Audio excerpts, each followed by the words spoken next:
May lalaking faithful pero useless. Masakit to pero oo, tapat siya, hindi nagluloko. Hindi nang bababae pero sa totoong buhay kulang pa rin. Walang ambag sa bahay, walang plano, walang direksyon, walang kusa. At habang faithful siya, may partner naman siyang pagod na pagod. Kasi ang pagiging tapat po, minimum requirements yan sa relasyon. Hindi yan bonus, hindi yan kapalit ng responsibilidad. Hindi sapat na hindi ka nananakit kung wala ka namang tinutulong. Hindi sapat na loyal ka kung wala kang silbi sa pagbuo ng pamilya. Kasi maraming babae ang tahimik lang, hindi sila nagrereklamo. Minsan, kasi ayaw nilang masabing ingrata.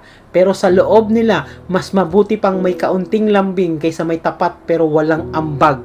Hindi nila hinahanap ang perpektong lalaki ha, hinahanap lang nila yung may katuwang. Kasi ang tunay na lalaki po, hindi lang faithful, dapat functional. Ulitin ko, hindi lang faithful, functional.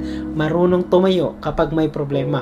Marunong kumilos kahit walang utos. Marunong magdala ng bigat, hindi lang ng pangako. So tandaan, minsan ang katapatan na walang silbi, hindi pagmamahal. Pabigat yan. Kung tapat ka pero wala kang ambag, oras na para magtanong sa sarili mo.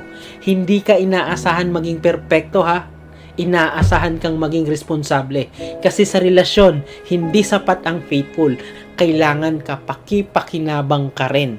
Kaya ulitin ko, minsan talaga, kahit loyal ka, useless pa rin kung wala kang pakinabang.